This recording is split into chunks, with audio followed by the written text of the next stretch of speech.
नमस्कार दोस्तों, नमः शिवाय। जीवन ज्योति चैनल में आप सभी का हार्दिक स्वागत करती हूँ। दोस्तों, आज बात करूंगी होलिका दहन के कुछ चमत्कारी उपाय, कुछ ऐसे अद्भुत उपाय जिससे कि आपके जीवन की दिशा और दशा बदलने वाली है। दोस्तों, आप सभी लोग जानते ही हैं कि हर माह में अमावस्या और पूर्णिमा आती है, परंतु वर्ष में दीपावली में आने वाली अमावस्या और होली में आने वाली पूर्णिमा यह बहुत ही खास होती है। त्योहार की दृष्टि से देखें तब भी यह बहुत खास त्योहार है, और यदि हम अपने जीवन में कोई उपाय करना चाहते हैं, किसी समस्या का निवारण चाहते हैं, किसी बाधा से निजात पाना चाहते हैं, तब भी ये दोनों ही तिथियां हमारे जीवन की बहुत महत्वपूर्ण तिथियां हैं। तो इसे ऐसे ही न जाने दें और होलिका दहन के दिन उसकी राख से कुछ ऐसे अद्भुत और चमत्कारी उपाय कर लें जिससे कि आपको वर्ष भर किसी भी प्रकार की समस्या का सामना न करना पड़े। आइए एक एक करके मैं बहुत ही साधारण और छोटे छोटे से उपाय बताऊंगी, जिसमें से आप कोई उपाय आप कर सकते हैं। जैसी भी आपकी समस्या हो, जैसी भी आपकी बाधा हो, उस हिसाब से आप उपाय कर सकते हैं।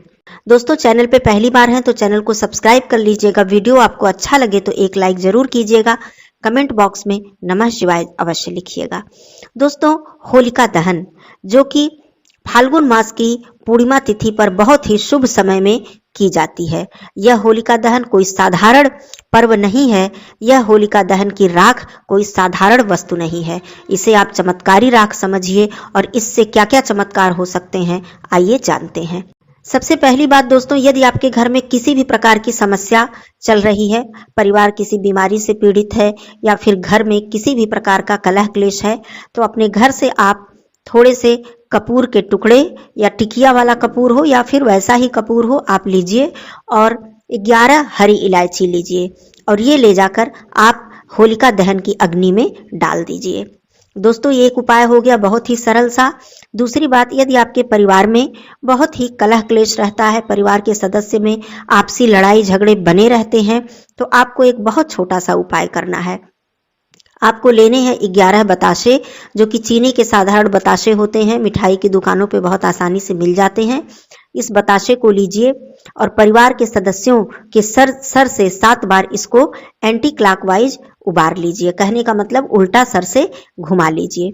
घुमाने के बाद आप ले जाकर इसे होलिका दहन की अग्नि में डाल दीजिए। आप देखेंगे कि धीरे धीरे लोगों के मस्तिष्क पे, अर्थात आपके परिवार के सदस्यों के मस्तिष्क पे इसका बहुत ही अच्छा असर पड़ेगा, और धीरे धीरे घर में शांति का वातावरण होगा। अब मैं बताती हूँ कि होलिका की जो राख होती है उसका आप और क्या क्या उपाय कर सकते हैं। दोस्तों, जब होलिका दहन हो जाए, राख ठंडी हो जाए, तो आप उस राख को अवश्य अपने घर लेकर आएं, और उससे क्या क्या उपाय कर लें आइए बताती हूँ। सबसे पहली बात तो राख लेके आइए, और सभी परिवार, चाहे घर का छोटा से छोटा सदस्य हो या बड़ा सदस्य हो, आप सभी लोग उसको अपने मस्तक पर जरूर लगाएं।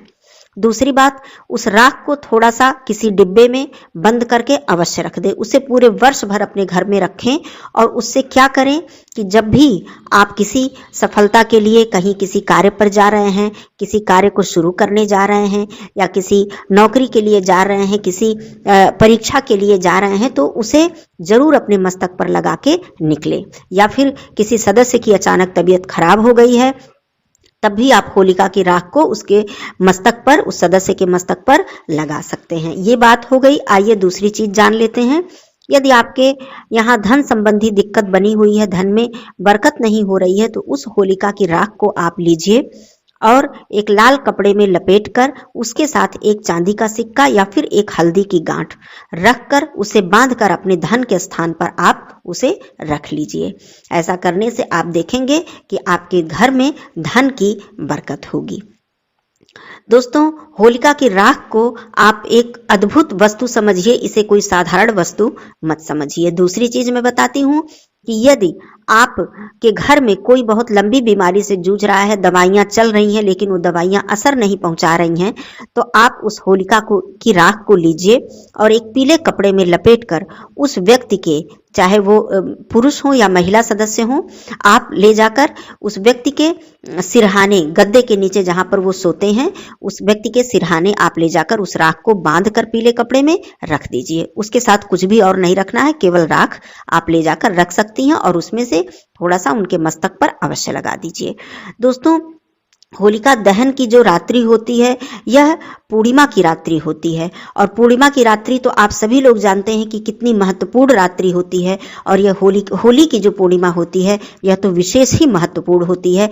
हम चाहें तो इससे बहुत सारा उपाय कर सकते हैं। ये तो बात हो गई राख के विषय में। अब मैं बताती हूँ कि होलिका दहन की जो रात्रि होती है अर्थात पूर्णिमा की रात्रि में आप और क्या क्या उपाय कर सकते हैं। दोस्तों, आप इस रात्रि में माँ लक्ष्मी जी को प्रसन्न कर सकते हैं। आप इस रात्रि में व्रत पूर्णिमा का यदि रखते हैं तब भी, और नहीं रखते हैं तब भी आप स्नान आदि करके संध्या के समय आप बैठें, माँ लक्ष्मी जी और भगवान विष्णु जी का चित्र अपने समक्ष रखें, स्वच्छ वस्त्र धारण करें, एक दीपक प्रज्वलित करें। यदि घी का दीपक प्रज्वलित करते हैं तो और अच्छी बात है, नहीं तो आप तिल के तेल का दीपक प्रज्वलित करें। आपके पास कमल का पुष्प यदि मिल जाए तो आप माँ लक्ष्मी जी को, विष्णु भगवान जी को कमल का पुष्प अर्पित करें और वहां पर बैठकर आप इस रात्रि में विष्णु सहस्त्र नाम का पाठ या फिर माँ लक्ष्मी जी का स्तोत्र या माँ लक्ष्मी जी की चालीसा या फिर माँ लक्ष्मी जी का कोई बीज मंत्र अवश्य जप लें। ऐसा करने से आप देखेंगे कि आपको कितना लाभ प्राप्त होगा। यदि आपके घर में कलह क्लेश का वातावरण है तो आप विष्णु सहस्त्र नाम का पाठ अवश्य करें। किसी भी प्रकार की समस्या के लिए आप विष्णु सहस्त्र नाम का पाठ करके देखें और इतना पाठ करें। यदि आप 11 पाठ कर सकते हैं तो और उत्तम है, इससे ज्यादा कर सकते हैं तो और उत्तम है। नहीं तो आप जितना भी कर सके अपने शक्ति सामर्थ्य के अनुसार इस रात को आप ऐसे ही यूं ही न जाने दें। इसका जरूर आप लाभ उठाएं और धन संबंधी दिक्कत के लिए, घर में सुख समृद्धि या परिवार में सद्गुण संस्कार नहीं है तो माँ लक्ष्मी जी का स्तोत्र या फिर माँ लक्ष्मी जी के बीज मंत्र का जप आप इस रात्रि में अवश्य कर लें। दोस्तों, इस रात्रि में यदि आप पति पत्नी में आपसी अनबन है, मनमुटाव चल रहा है, इस रात्रि में आप भगवान श्री कृष्ण जी और राधा जी की एक साथ जो चित्र होते हैं, जो मूर्ति होती है, सभी के घरों के मंदिर में यह अवश्य ही होती हैं, हम सब नित्य प्रति पूजा करते हैं। उन चित्र पे जो एक साथ श्री कृष्ण जी और राधा जी के चित्र जो होता है उनको आप गुलाब के फूलों की माला अवश्य अर्पित करें। पति पत्नी एक साथ यदि आप ऐसा करते हैं और भगवान श्री कृष्ण और राधा जी की समक्ष बैठकर उन्हें धूप दीप अर्पित करके उनसे विनती और प्रार्थना करते हैं तो पति पत्नी के बीच का आपसी मनमुटाव और अनबन बहुत हद तक समाप्त होता है।